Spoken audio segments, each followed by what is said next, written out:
Hello everyone, I welcome you in the new video of complete digital forensic series. आज की series में हम बात करने वाले हैं कंप्यूटर फॉरेंसिक इन्वेस्टिगेशन प्रोसेस के बारे में। मेरी प्रीवियस वीडियो अगर आपने नहीं देखी, जहाँ पे मैंने बताया डिजिटल फॉरेंसिक्स क्या होता है, यानी कि उसका इंट्रोडक्शन के बारे में बताया, उसका करियर स्कोप क्या है, किस तरीके से आप डिजिटल फॉरेंसिक्स पे काम कर सकते हैं और इसका जो नेक्स्ट फेज़ होता है, यानी कि आप फॉरेंसिक्स में जब आते हैं तो उसका पहला फेज़ कौन सा होता है, मैंने उसके बारे में डिटेल में पहले से वीडियो बना के रखी है। आई बटन पर लिंक है, वहाँ पर जाकर आप चेकआउट कर सकते हैं।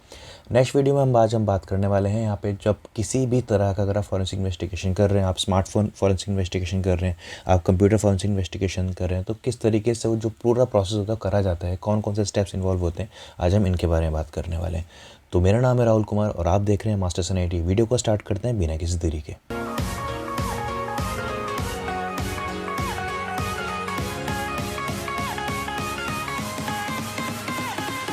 वीडियो में आगे बढ़ने से पहले दोस्तों, अगर आपने मुझे अभी तक इंस्टाग्राम और लिंक्डइन में फॉलो नहीं किया तो वहाँ पे जाकर आप मुझे फॉलो कर सकते हैं, जहाँ पे मैं साइबर सिक्योरिटी से रिलेटेड न्यू अपडेट पोस्ट करता रहता हूँ।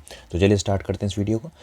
तो सबसे पहले मैं आपको बताना चाहता हूँ कि आज का एजेंडा क्या रहेगा। इस कंप्लीट वीडियो में आपको देखने के लिए मिलेगा जितना भी पूरा इन्वेस्टिगेशन प्रोसेस होता है, यानी कि स्टार्टिंग से लेके एंड तक क्या इन्वेस्टिगेशन प्रोसेस रहता है, चेन ऑफ कस्टडी क्या होती है, किस तरीके से हम चेन ऑफ कस्टडी को प्रेजेंट करते हैं। इवन मैं आपको वीडियो को एंड में एक रियल रिपोर्ट भी दिखाऊंगा जो कि मैंने खुद बनाई थी अपने मास्टर्स के दौरान, जब हमने स्टेज ऑफ फॉरेंसिक्स की एक हमने रिपोर्ट रेडी करी थी, किस तरीके से उसमें हम search and seizure activities perform करते हैं। वो सारी चीज़ें मैं आपको वीडियो के एंड में ज़रूर बताने वाला हूँ। और इसके अलावा मैं आपको बताऊँगा कि एक्सपर्ट विटनेस क्या होता है। तो इस तरह की इन्फॉर्मेशन आपको इस पूरी वीडियो में मिलने वाली है। तो स्टार्ट करते हैं हम types of data examine in computer forensics में। कभी भी आप कंप्यूटर फॉरेंसिक्स करते हो तो किस तरह का डेटा आपको वहाँ पे एग्जामिन करने के लिए मिल सकता है, ये सिर्फ एक एग्जांपल है। इसके अलावा कई तरह के डेटा हमारे पास रहते हैं अवेलेबल, जिसको हम एग्जामिन करना पड़ता है। सबसे पहले हम बात करते हैं इंटरनेट हिस्ट्री के बारे में। कोई भी अगर किसी भी सिस्टम पे अगर किसी भी तरह का हैकिंग अटैम्प्ट हुआ है या फिर किसी भी तरह का साइबर क्राइम हुआ है, तो वहाँ पे इंटरनेट हिस्ट्री को आपको एग्जामिन करना पड़ता है कि उस पर्टिकुलर यूज़र ने या फिर क्रिमिनल ने कहाँ पे क्या चीज़ सर्च किया था, क्या डाउनलोड किया था, क्या अपने सिस्टम से डिलीट किया। कई बार क्या होता है, जो हमारे पास क्रिमिनल्स होते हैं वो डेटा को डिलीट कर देते हैं, तो वहाँ पे भी हम उन डिलीटेड डेटा को भी हमको एग्जामिन करना पड़ता है। जो ईमेल्स होते हैं उनको एग्जामिन करना पड़ता है, जो मेटा डेटा होता है उनको भी एग्जामिन करना पड़ता है। तो इस तरह की अलग अलग तरह की चीज़ें होती हैं। सिर्फ एग्जाम्पल है, इसके अलावा कई तरह की चीज़ें होती हैं। स्वैप स्पेस होती है, स्लैक स्पेस होती है, वो सब क्या होते हैं ये अब मैं आपको आगे आने वाली वीडियोज़ में डिटेल में समझाऊंगा। बिकॉज हमारा अभी इंट्रोडक्शन पार्ट चल रहा है डिजिटल फॉरेंसिक्स का, तो यहाँ पे आपको इतना ज़्यादा डीप डाउन लेके नहीं जाने वाला हूँ। तो इसके अलावा आप वहाँ पे देख सकते हो कि अगर कोई भी एक यूज़र है, कोई भी एक क्रिमिनल है, अगर उसने अपने डेटा को किसी और फाइल के अंदर एनकोड कर दिया तो वो हम कैसे डिकोड करते हैं, वो सब चीज़ें आपको एग्जामिन करनी पड़ती हैं। अगर मैं बात करता हूँ इन्वेस्टिगेशन मेथोडोलॉजी की, तो कंप्यूटर फॉरेंसिक्स की कुछ मेथोडोलॉजी होती है, यानी कि सबसे पहले आपका डॉक्यूमेंटेशन का पार्ट आता है कि किसी भी तरह की अगर आप फॉरेंसिक इन्वेस्टिगेशन कर रहे हो, the first thing you do is the documentation part. आप जो फॉरेंसिक एग्जामिनेशन कर रहे हो और जिस चीज़ की कर रहे हो, आपको प्रॉपरली उसके बारे में वहाँ पे डॉक्यूमेंट करना पड़ता है कि हम किस चीज़ की फॉरेंसिक इन्वेस्टिगेशन कर रहे हैं, हम कंप्यूटर की कर रहे हैं या फिर स्मार्टफोन की कर रहे हैं, किस तरह की आप एग्जामिनेशन वहाँ पे परफॉर्म करने वाले हो। तो पूरा आपको प्रॉपर डॉक्यूमेंटेशन करना पड़ता है। इसके अलावा आपको ये भी डॉक्यूमेंट करना पड़ता है कि जो भी आपके पास फिजिकल डिवाइसेस वहाँ पे अवेलेबल है, उनका लोकेशन क्या है, उनका क्या स्टेट है, वो सब आपको वहाँ पे लिखना पड़ता है। उसके बाद आपके पास स्टेप आता है search and seizure. Search and seizure बहुत ही ज़्यादा इंपॉर्टेंट स्टेप यहाँ पे होता है, क्योंकि यहाँ पे ही आप सभी तरह के जो एविडेंस होते हैं उनको आप सर्च करते हो। उसके अलावा आपको जो भी एविडेंस मिले हैं उनको आपको सीज़ भी करना पड़ता है। इसका पूरा कुछ इस तरीके से चलता है कि फॉर एग्जांपल आपको एक लैपटॉप वहाँ पे मिला है, तो आपको देखना पड़ता है लैपटॉप की कंडीशन क्या है, लैपटॉप ऑन है या फिर ऑफ है। अगर लैपटॉप ऑन है तो वहाँ पे कौन कौन से प्रोग्राम चल रहे हैं, या फिर आपको देखना पड़ता है कि लैपटॉप कहीं लॉक ना हो जाए, तो वहाँ पे आपको उसका स्क्रीन टाइम भी बढ़ाना पड़ता है। सेम केस आपका स्मार्टफोन में भी होता है। अगर आपको स्मार्टफोन मिला है तो आपको देखना पड़ता है कि स्मार्टफोन की कंडीशन क्या है, स्मार्टफोन पावर ऑन है फिर पावर ऑफ है, वो आपको देखना पड़ता है। इसके अलावा अगर आपने कोई स्मार्टफोन को सर्च करके उसका सारा डेटा आपने देख लिया है, अगर या फिर अगर आपने कोई भी लैपटॉप मिला है, आपने लैपटॉप को शट डाउन कर दिया है, और शट डाउन करने का फिर आपको किस तरीके से उसको सीज़ करना है, क्योंकि यहाँ पे बहुत ज़्यादा इंपॉर्टेंट होता है। कोई भी अगर आपको एविडेंस अगर मिल रहा है तो उसको प्रिजर्व करना भी बहुत ज़्यादा ज़रूरी होता है, क्योंकि आपको एविडेंस की इंटीग्रिटी को मेंटेन करना पड़ता है, ताकि जब भी कभी भी आप एविडेंस को कोर्ट में एडमिट करें तो उसकी इंटीग्रिटी में कोई भी चेंजेस नहीं होने चाहिए, वो एडमिसेबल होना चाहिए कोर्ट में, क्योंकि फॉरेंसिक का मेन पॉइंट ये होता है कि जो भी आप किसी भी तरह का एविडेंस जो आप कलेक्ट कर रहे हो, it should be admissible in the court of law. तो यहाँ पे आपको जो एविडेंस होता है, एविडेंस प्रिजर्वेशन बहुत ज़्यादा इंपॉर्टेंट होता है। एविडेंस प्रिजर्वेशन के लिए अलग अलग तरह के बैग्स बनाए गए हैं। अगर आप अमेज़ॉन पर जाएंगे और आप सर्च करेंगे फराडे बैग, तो फराडे बैग एक ऐसे बैग होते हैं जो कि आपके इलेक्ट्रॉनिक एविडेंस को प्रिजर्व करने के लिए इस्तेमाल करा जाता है। मैं आपको दिखाता हूँ किस तरह के वो फराडे बैग्स होते हैं। तो अगर आप यहाँ पे देखोगे, आपको यहाँ पे फराडे बैग्स देखने के लिए मिलेंगे। तो इस तरह के वो बैग्स होते हैं। अब इन बैग्स का क्या स्पेशल फीचर है? इन बैग का स्पेशल फीचर ये है कि किसी भी तरह के अगर इलेक्ट्रॉनिक डिवाइस आप इसके अंदर डालते हैं तो किसी भी तरह के जो रेडियो फ्रिक्वेंसीज होती हैं, फिर किसी भी तरह के सिग्नल जो इसके अंदर पास नहीं हो सकते। क्योंकि कई बार ऐसा होता है कोई स्मार्टफोन है तो रिमोटली कोई वाइप कर सकता है, रिमोटली कोई फॉर्मेट कर सकता है आपके फ़ोन को। तो इसीलिए ये बैग्स बनाए जाते हैं, इसीलिए इन बैग्स का इस्तेमाल करा जाता है, ताकि जो आपके डिजिटल डिवाइसेस हैं आप इसके अंदर डाल दो, उसके बाद किसी भी तरह के सिग्नल्स अंदर नहीं जा सकते, यानी कि रिमोटली कोई भी किसी भी तरह का फंक्शन परफॉर्म नहीं कर सकता है। तो इस तरह के स्पेशल बैग्स होते हैं, एविडेंसेस बैग होते हैं, जो कि हम इस्तेमाल करे जाते हैं एविडेंस प्रिजर्वेशन के लिए। तो वहाँ पे आपको इस तरीके से डेटा को प्रिजर्व करना पड़ता है। देन हमारे पास आता है डेटा एक्विजिशन, डेटा एनालिसिस। आपको डेटा को एक्वायर करना पड़ता है, यानी कि अगर कोई डिलीटेड डेटा है तो आपको उस डिलीटेड डेटा को रिकवर करना पड़ता है। रिकवर करने के साथ साथ आपको और भी कई तरह की चीज़ें करनी पड़ती है, जो हम प्रैक्टिकल के पार्ट में समझेंगे। बिकॉज अभी मैं आपको थ्योरी बता रहा हूँ, तो मैं सिर्फ अभी आपको इतना बता रहा हूँ कि डेटा रिकवरी का जो पार्ट होता है डेटा एक्विजिशन में होता है। आप डेटा रिकवरी आप कहाँ कहाँ से कर सकते हो, मैंने आपको पहले की वीडियोज़ में बताया, लेकिन मैं एक एग्जाम्पल यहाँ पर बता देता हूँ। जैसे कि आपने कोई हार्ड ड्राइव है कि इसने कोई हार्ड ड्राइव फॉर्मेट कर दी, तो उस हार्ड ड्राइव का डेटा आप रिकवर कर सकते हो।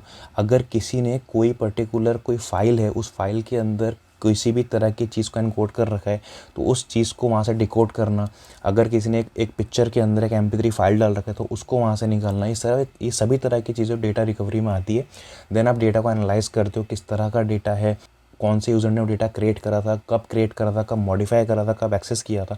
ये सभी तरह की चीज़ें हम डेटा एनालिसिस में पढ़ते हैं। देन केस एनालिसिस होता है। केस एनालिसिस में होता है कि आपका जो भी डिजिटल फॉरेंसिक का केस है, उसको पूरे वो केस को एनालाइज करते हो कि ये अटैक क्यों करा गया था, इसका रीज़न क्या हो सकता था, और उसके बाद इसको रिक्रिएट भी करा जाता है। कई बार हम पूरे अटैक को रिक्रिएट करते हैं उसके इंटेंशन जानने के लिए, कहाँ पर आपके लूप होल थे, कैसे आप उसको पकड़ सकते हो। तो वो पूरा केस एनालिसिस होता है। देन रिपोर्टिंग का पार्ट होता है कि जितना भी आपने स्टेप्स परफॉर्म किए हैं वो किस तरीके से परफॉर्म किए थे। देन यहीं पे हम समझते हैं चेन ऑफ कस्टडी क्या होता है। चेन ऑफ कस्टडी एक ऐसा प्रोसेस होता है इसमें पूरा आपके डॉक्यूमेंटेशन होता है कि ये जो पर्टिकुलर केस है ये कौन हैंडल कर रहा है, ये कब केस स्टार्ट हुआ था। इस पर्टिकुलर केस के अंदर अगर आपने किसी भी तरह का एविडेंस किसी दूसरे पर्सन को फॉरवर्ड किया था, वो कब फॉरवर्ड किया, कौन से टाइम पे आपने फॉरवर्ड किया, जो भी डिवाइसेस थे आपको मिले थे वहाँ पे, उसकी कंडीशन क्या थी, क्या टाइम पे आपको डिवाइसेस मिले, आपने कब वो डिवाइस दूसरी लेबोरेटरी में आपने सेंड किए थे फर्दर इन्वेस्टिगेशन के लिए।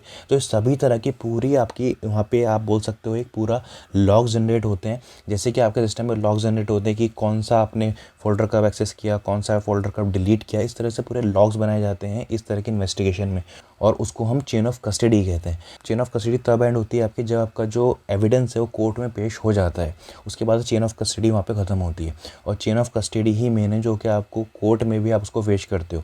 देन लास्ट आता है आपका एक्सपर्ट विटनेस का जो आपका टेस्टिमोनी होती है, तो वो बहुत ज़्यादा ज़रूरी होती है। एक्सपर्ट विटनेस वो बंदा होता है, वो पर्सन होता है जो फुली क्वालिफाइड होता है, फुली प्रोफेशनल होता है। उसकी टेस्टिमोनी वहाँ पे जो होती है वो अप्लाई होती है, क्योंकि उसको हर चीज़ का नॉलेज होता है, उसका पता होता है, उसको बारीकियाँ पता होती हैं केस की, तो वो एक्सपर्ट विटनेस होता है। सर्च एंड सीजर की वापस से बात करता हूँ कि जब कभी भी आप सर्च एंड सीजर करते हैं किसी भी इलेक्ट्रॉनिक डिवाइस का, सबसे पहली चीज़ जो इंपॉर्टेंट होती है वो होती है कि सर्च वारंट ऑब्टेन करना। Without search warrant you can not do any kind of search and seizure activities in any respective location. तो सबसे पहले आपको सर्च वारंट ऑब्टेन करना पड़ता है, देन आप सर्च कंडक्ट करते हो, उसके बाद आपको एविडेंस सिक्योर करने पड़ते हैं। और one thing you should always remember कि जो कोई भी आप इन्वेस्टिगेशन परफॉर्म कर रहे हो एक एथिकल मैनर में परफॉर्म होनी चाहिए, लॉफुल तरीके से लॉफुल मैनर में वो परफॉर्म होनी चाहिए। किसी भी आप ऐसी एक्टिविटी को वहाँ पे परफॉर्म नहीं कर सकते हो जो कि अनएथिकल हो।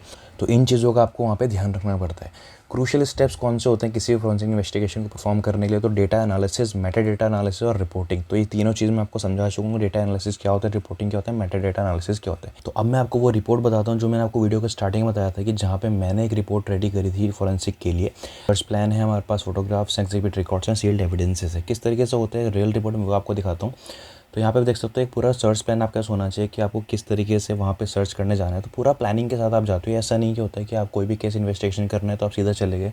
पूरा प्लानिंग होता है, कहाँ पे आप जाने वाले हो, वहाँ पे किस तरह का आपको डिवाइस लेके जाने की ज़रूरत है, कितने स्टोरेज आपको वहाँ पे लेके जाने की ज़रूरत है। तो वहाँ क्योंकि वहाँ पे उन डेडिकेटेड डिवाइसेस में से आपको डेटा को कॉपी भी करना पड़ता है, आपको उनकी इमेजिंग करनी पड़ती है, तो उसके लिए आपको अलग अलग तरह के डिवाइस की ज़रूरत पड़ती है। तो यहाँ पे आप देख सकते हो कोई भी अगर फॉर एग्जांपल मैंने यहाँ पे क्या करा था कि यहाँ पे मैंने एक केस क्रिएट करा था जहाँ पे मैंने तो यहाँ पे मैंने इस लोकेशन को दिखाया था कि यहाँ पे मुझे इन्वेस्टिगेशन करनी है। तो आपको पूरी फ़ोटोग्राफ्स उसकी लेनी पड़ती है कि कहाँ पे आपने ये पूरा जो इन्वेस्टिगेशन है परफॉर्म किया था।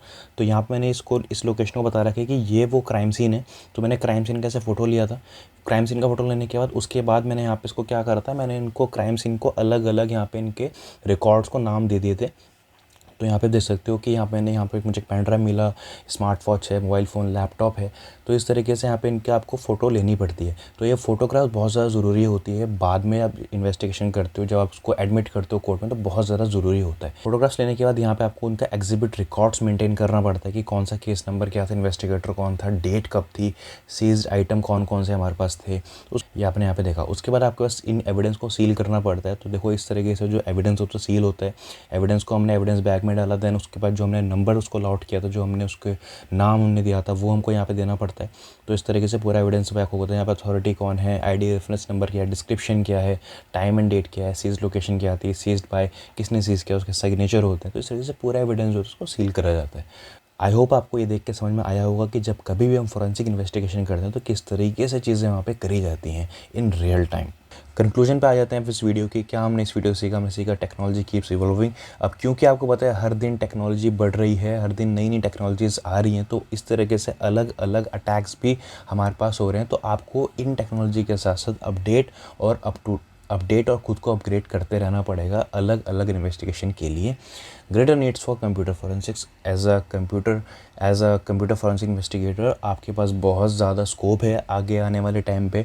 अब क्योंकि एआई भी आ गया है, वहाँ पे जो क्रिमिनल्स भी आएंगे जो कि इन चीज़ों का गलत इस्तेमाल करेंगे, तो वहाँ पे आपके पास ग्रेटर अपॉर्चुनिटीज़ हैं इस डोमेन के अंदर। आपको अपने स्किल सेट पे काम करना पड़ेगा, आपको यहाँ पे एक्सपीरियंस लेना पड़ेगा, स्टार्ट करना पड़ेगा इसमें एक अच्छा करियर ग्रोथ पाने के लिए। तो ये हमारे पास कंक्लूजन आता है इस पूरे वीडियो का। आई होप आपको ये वीडियो समझ में आई होगी और अच्छी लगी होगी। और अगर आपको अच्छी लगी तो प्लीज़ लाइक एंड कमेंट करके ज़रूर बता दिया करें। तो वीडियो को एंड देखने के लिए बहुत बहुत शुक्रिया। मिलते हैं नेक्स्ट वीडियो में। Till then good bye.